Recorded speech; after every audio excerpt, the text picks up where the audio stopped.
There's no one people wanted to clown around with more than BOZO. And while millions of kids had the opportunity to do just that when BOZO aired in their town, LA was one of the first cities to go bonkers for BOZO. But a new show called BOZO the Clown debuted on January 5th, 1959.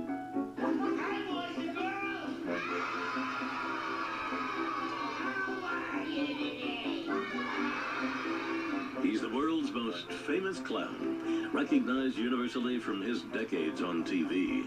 But BOZO's beginnings can actually be traced back to Capitol Records. BOZO is the creation of Alan Livingston, who came up with the idea of read-along records so that you would have the character of BOZO who would sing, tell jokes, etc. on short records. And there would be a booklet, a book that would go along with the record, and you as a kid would follow the story of BOZO. Pinto Calvig, the man who was the original voice of Disney's Goofy, was the first BOZO. He voiced the clown for Capitol Records and is pictured here holding a young Liza Minnelli. He was also the first BOZO on TV when the show debuted in Los Angeles. So when BOZO started in LA, it was BOZO's circus. It was bringing to life the character of BOZO on the television stage. There would be more BOZOs, each hosting their own version of the show in close to 80 different cities. Howdy, this is your old pal BOZO. I got the rootinest, tootinest, ding-dong-dandy show with the whole ding-dong-dandy world. In the 50s, this clown, Larry Harmon, turned BOZO into big business. Larry Harmon, who bought the licensing rights to the BOZO character, sold individual rights to different stations with the idea that the station can create their own BOZO using their own in-house talent. License the clown around. Issues to the state of confusion.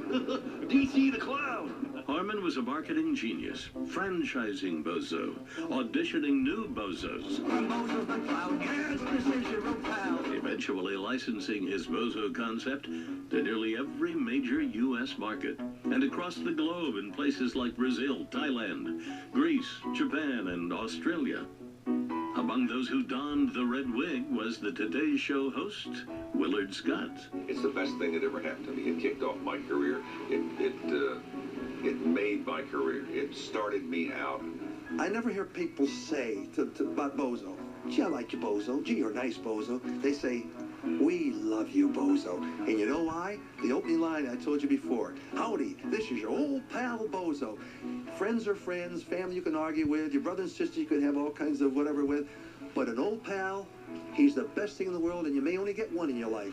While BOZO may have started in L.A., Chicago is the town most associated with the famous clown, thanks to the cable reach of the WGN superstation. Chicago actually had two BOZOs during its 40-year run, Bob Bell and later comedian Joey DiAria. And rumor has it, no city did BOZO better.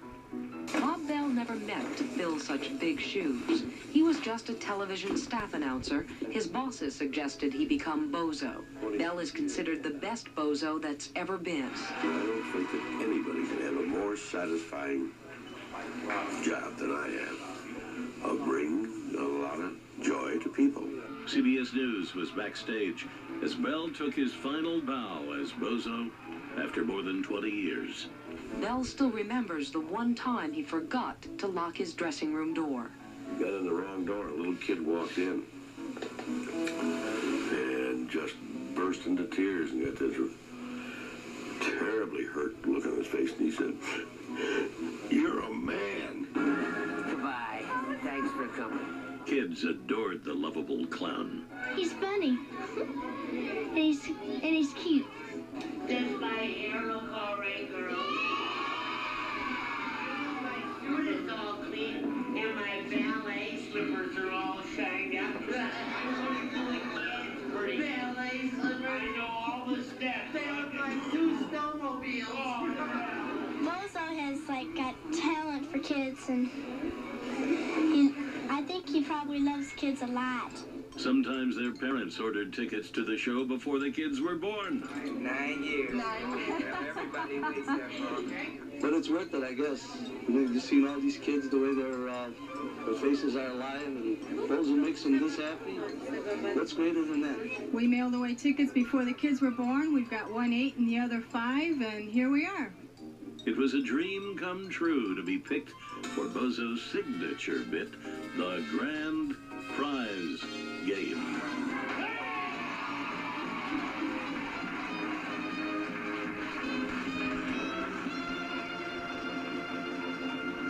Are you all ready for more fun and lots of prizes?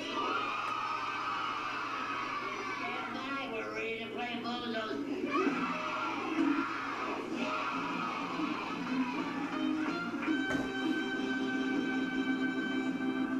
If people know anything about BOZO the Clown as a live program, it is the grand prize game. You had to toss a ball into each of the buckets. The prizes got bigger and bigger as you went along. BOZO in Chicago formalized that connection by having kids at home write in so that their name could be picked out as the play at home with the participant. And you would have the opportunity to win a prize along with the person who was playing for you that particular day. BOZO was family friendly in your living room. He was your familiar clown that you knew day in and day out. And so when the signature bits came on, they were a familiar, reassuring coda to the show. But in 2001, after 4 decades, the last BOZO said goodbye for the final time. Over the years, hundreds of local stations have had their own version, all with the same recipe, including healthy helpings of pie and seltzer, corny jokes, and kiddie games. Well, we've found the end of an era. In Chicago, the last BOZO show, still in production, just taped its final episode. BOZO, marching into TV history. Look back through the